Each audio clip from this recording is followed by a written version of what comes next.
Welcome in to SCP-3008 IKEA. We're gonna deep dive into this video that I don't know anything about. But let's find out about IKEA. SCP-3008. A perfectly normal, regular old IKEA. Yeah, just IKEA, guys. There are things that are horrific because they are inexplicably alien to us, such as eldritch creatures from other planets or dimensions. And then there are things that are horrific because they take something familiar or ordinary and distort it into something nightmarish, such as being murdered in a park. The SCP universe, of course, contains both of these concepts, both the alien and the familiar, but there are also plenty of things that blur that line, such as SCP-3008, an Infinite IKEA store. Infinite? For those that have been inside one of these large, twisting buildings, the idea of being lost in one is something that isn't that far-fetched. But making the space infinitely large puts this concept on another level. There are, of course, other anomalous things at work in SCP-3008, but let's go through this report one step at a time. It reminds me, the Infinite reminds me a little bit of Backrooms. SCP-3008 is an IKEA-branded building. Guys, is Backrooms an SCP? Currently owned by the Foundation, and all roads leading to or passing by the location have been redirected. Ooh. No one is allowed to enter the building without permission by the senior researcher. Any humans seen leaving the building are to be detained and debriefed, and any other entities leaving the building are to be immediately terminated.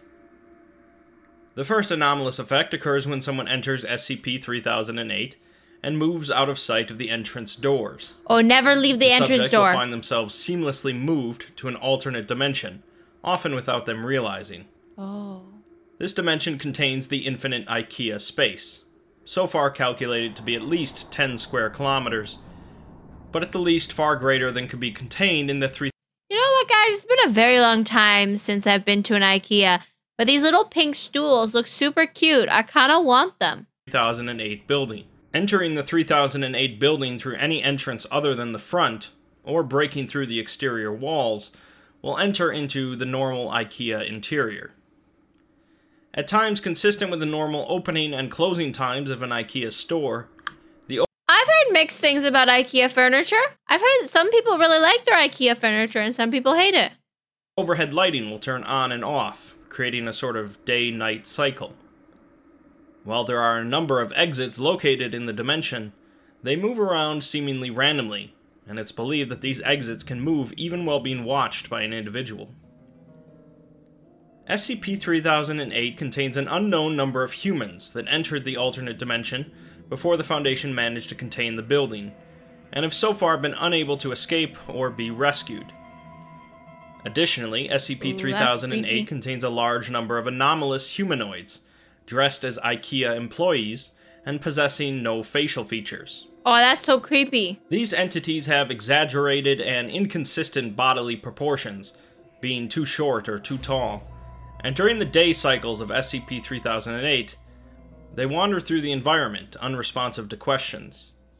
At night, however, they will act extremely hostile to any humans in SCP-3008, attacking them while saying variations of, "The store is now closed. Please exit the building." So far, 14 individuals have escaped SCP-3008, and one instance of these humanoids has come out, chasing a human. The individual was killed by the entity before security managed to terminate it, and the man was carrying an IKEA-branded journal, the contents of which I will summarize. Ooh.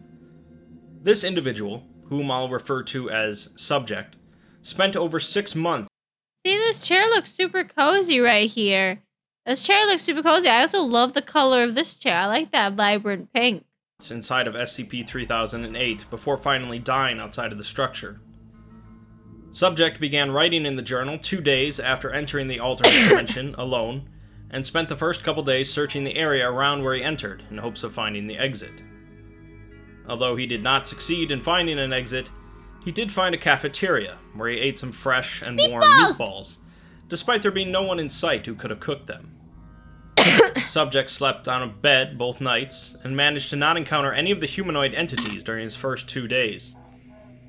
After waking up on his 3rd day, he began walking in as straight a direction as possible for 3 hours, before climbing a ladder and discovering the space is seemingly infinite.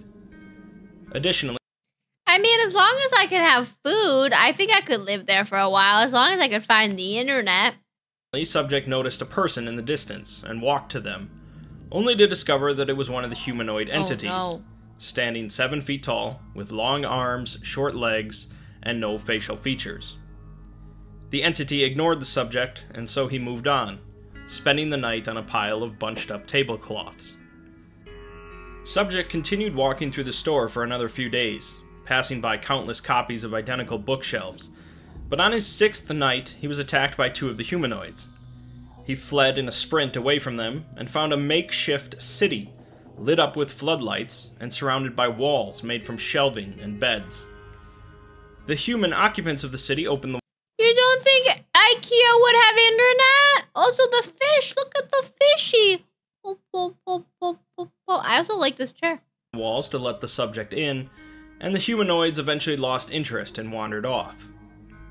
This town contained over 50 people and was called Exchange, due to the... Rip off! He used recycled pictures! I wanted new pictures! I wanted to look at IKEA pictures! exchange and return sign hanging above it. During the day cycle, people go out to search the store for food, water, and other necessities, and at night everyone stays in the city to avoid the humanoids. Apparently, at certain times, the shelves and cafeterias restock in some way, but food and water still have to be rationed. The subject learns that there are an unknown number of other cities in the store, some with more people, and some with less. Interesting. And some people have been stuck in the store for years. The concept of finding an exit and leaving is merely a rumor to most trapped inside, and plenty of them have given up trying entirely. Subject spends a large remainder of his... Imagine being a child born in the IKEA! ...time in SCP-3008 at Exchange, building a rapport with the other inhabitants, and going on daily foraging trips with them. He finds a... Guys, I need a survival game that's just you surviving in an IKEA, building a fortress. The store is now closed. Please exit the building. wooden tower miles away that reaches the ceiling, and also finds a telephone, but a voice on the other end merely spoke random words continually. At some point, Exchange was attacked by a group of 20 or 30 humanoids, who attempted to tear down the makeshift walls with their hands. Oh no. Subject learns that this happens regularly, and they have crafted what weapons they can to fend off the humanoids. The humanoids don't seem to bleed, but go down easily enough, although the townspeople have to move the bodies away from the city, as the dead seem to attract more entities. Oh no. The humanoids seem to be entirely composed of skin, or a skin-like substance, with no muscles, bones, or organs, at least when they are dead. Eventually, a dozen people arrive at Exchange, who reveal that they are survivors from another town named Trolleys. The town was ripped apart by the humanoids, which left roughly 100 dead. People continued to trickle into Exchange, newcomers to SCP-3008, and the humanoids continued to attack the town once or twice a week. Subject reports seeing a quadcopter fly past, which lines up with the Foundation's first drone test into SCP-3008, but other people in Exchange recall seeing a quadcopter fly past months prior. Oh. After having a discussion with other people in Exchange, Subject learns that some of the other people possess severely different knowledge of the outside world, including no knowledge of the International Space Station or the Statue of Liberty, and believing a different person to be the Prime Minister. What? This strongly suggests SCP-3008 pulls people from multiple parallel dimensions, which would explain why so many people could go missing in an IKEA. That would make sense. 6 months after arriving in SCP-3008, Subject is keeping up the same routine in Exchange, with occasional visits from other towns, but the attacks from the humanoids have grown worse. At a certain point, the attacks occur nearly every night, before finally Exchange's wall is destroyed in an attack, and the townspeople move on in hopes of reaching another city called Checkouts. It's believed that during this exodus, Subject got separated from the group while they were being chased by a humanoid, and found an exit.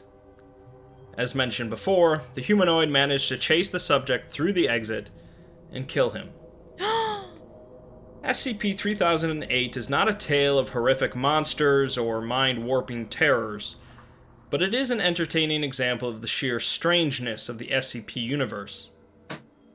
SCP-3008 likely won't keep you up at night with feverish nightmares. Just don't go in The IKEA. combination of familiar reality and inexplicable mystery makes this one among the most interesting of SCPs. That's so interesting. That's so interesting. But also, like, I need that IKEA survival game. Like, now! Somebody make it!